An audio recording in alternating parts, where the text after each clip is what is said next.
De La Salle University Science and Technology Complex aims to be the country's center for technological advancement and excellence with world-class laboratories and facilities.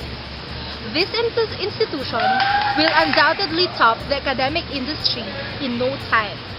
It serves as the extension of the Manila campus. It continues to uphold excellence and be at the forefront of civil action and advancement for the betterment of our nation. It shall give way to better opportunities for students and graduates. There are also a lot of ideas from the youth that can contribute to the advancement of this society. It will mold the idea into tangible solutions with a comprehensive master plan in infrastructure development within a living, breathing environment. The campus is opening its doors for its brighter future. It aims to discover limitless opportunities for De La Salle Science and Technology Complex.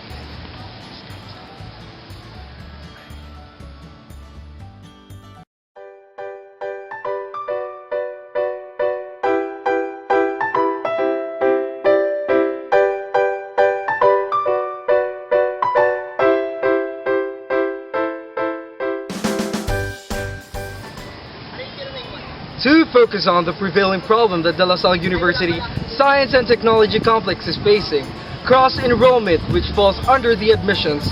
Due to the recent integrations of both campuses, there are still areas to improve on, specifically the enrollment procedures, which college students of DLSU-STC identified as ongoing dilemma. The student that our group has interviewed wished to make the cross-enrollment procedure visible and easier to help them broaden their knowledge and skills outside the learning facilities of STC and make use of other available equipment in Manila. In present, cross-enrollment is allowed between two campuses provided that they adhere the guidelines approved by the academic councils.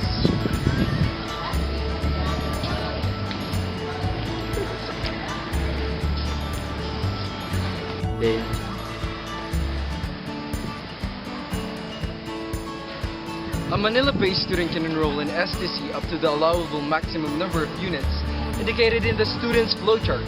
On the other hand, an STC-based student can only enroll up to the maximum of 6 units in the LSU provided that the courses are not offered in STC. It may seem accessible, but truth is, the cross-enrollment procedure is still not yet fully developed, hence resulting to only limited students who can experience the whole integration process.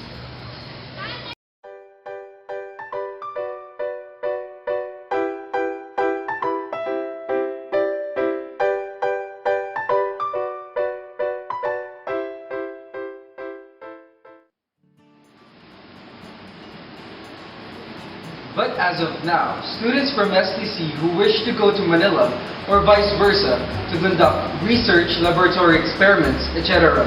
can fully use the state-of-the-art facilities of the two campuses. Moreover, DLSU and DLSU-STC provides free shuttle service called the Arrows Express to help and motivate students explore the campuses and use it anytime they want.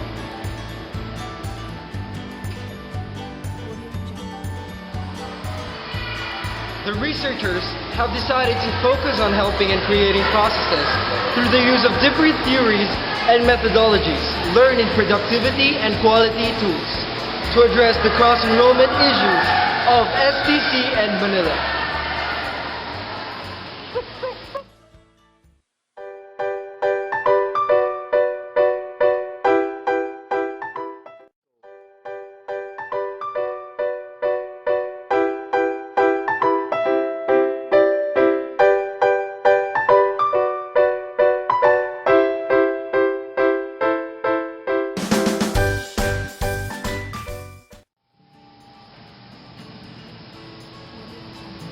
Securing a letter to be given to the De La Salle University Science and Technology Complex to do a company visit and interview.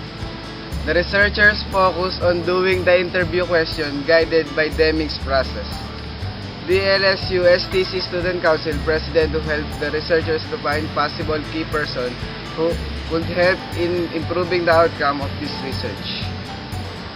Also took videos and jot down notes to help them recall the highlights or the important parts that will play a significant role in the research. To furthermore enhance and support this study, the researchers also considered the positive contributions that a survey will impart to the study.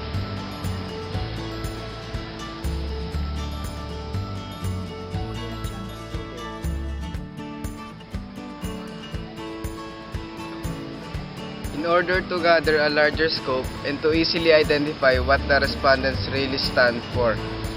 In order to save time and effort, the researchers made use of available resources such as the use of online surveys.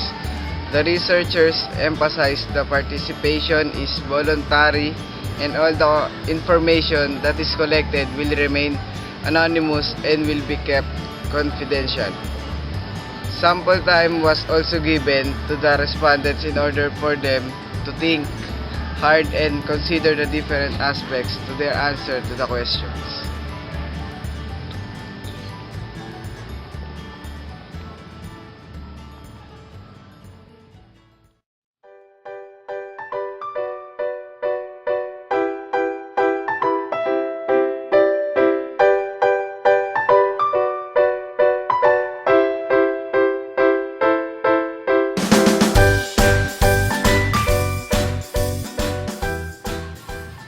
We conducted the interview to the key persons of the Salle University Science and Technology Complex, such as its external customers, internal customers, and administration itself last August 5, 2013.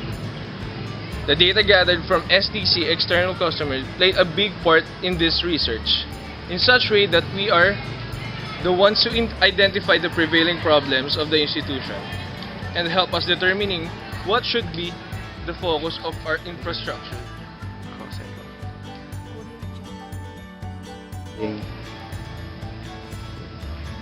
On the other hand, the internal customers has also identified the few things the school has to improve, which jive with the students told us during the interview. Apart from the two, we also got the interview on the head advisor of the student council, and according to her, the DLSU STC is just starting, but one thing is sure of that is 5 to 10 years from now, STC will capture everyone's attention because they will be the best educational institution in Laguna.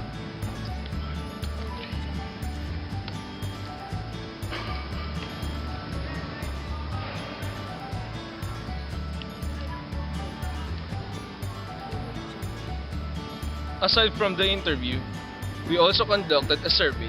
A survey is a method of collecting data in a consistent way. Survey is a useful document for documenting existing community conditions, characteristics of populations, and community opinion. Since STC is known for being a center of research and technology, we made use of existing technologies to conduct survey, which is via online survey through Google Documents.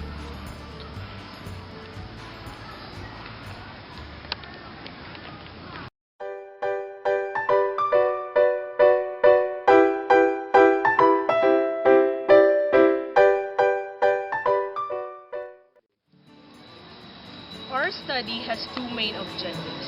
First is to measure the extent of implementation of cross-enrollment between DLSU-STC and DLSU-Manila, and determine the pointed issue to come up with possible techniques or solutions to solve the ongoing dilemma of cross-enrollment. The cross-enrollment system is not utilized in a way that students cannot maximize the importance or value of having the system. Our second objective is to identify the ongoing problems of cross-enrollment and be able to come up with good recommendations or possible solutions and/or techniques to settle the issue. There are negative feedbacks regarding the cross-enrollment system. There are still some areas to improve on. This study aims to resolve the issue by trying different possible solutions that will improve or re-establish a new scheme for the cross-enrollment system. 3, 2, 1.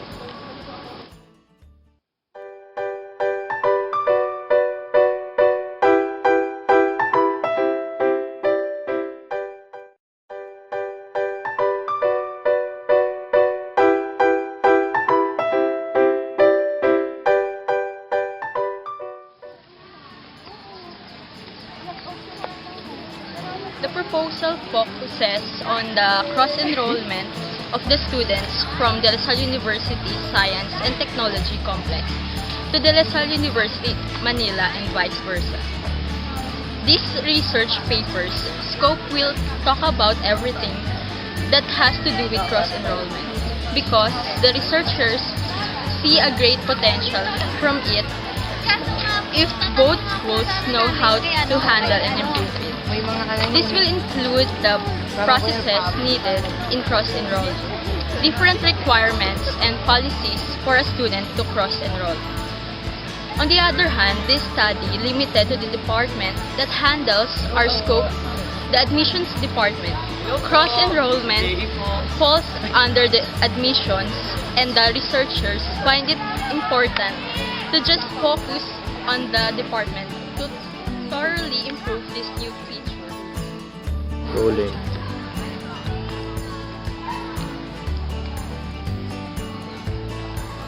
From both schools, which will enhance the learning capacity and capability of its students. Other departments, aside from the admissions department, is not included in this study. Hence, the other issues that need to be improved as well.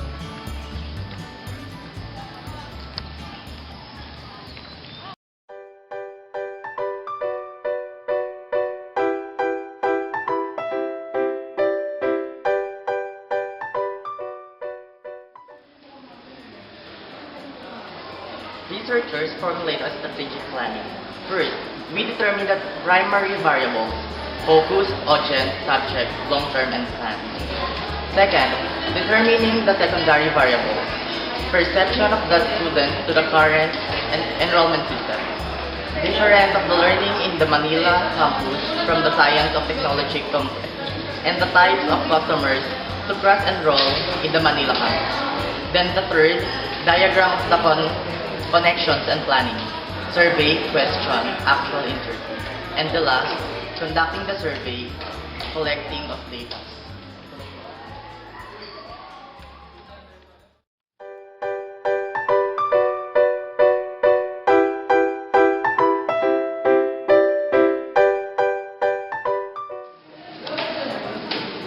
There are so many prevailing problems in the DLSU University Science and Technology Complex that was identified to us by our respondents, namely the students, professors, and the administration.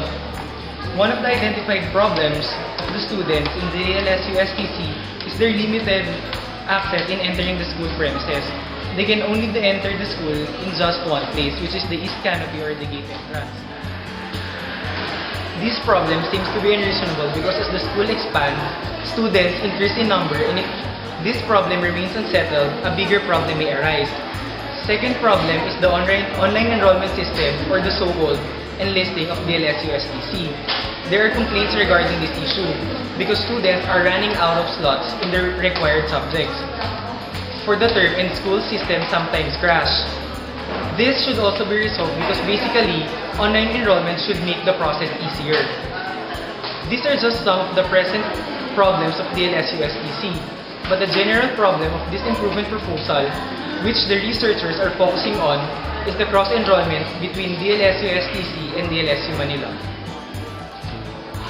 Cross-enrollment was identified to us as a major dilemma not only to the students but both schools in general.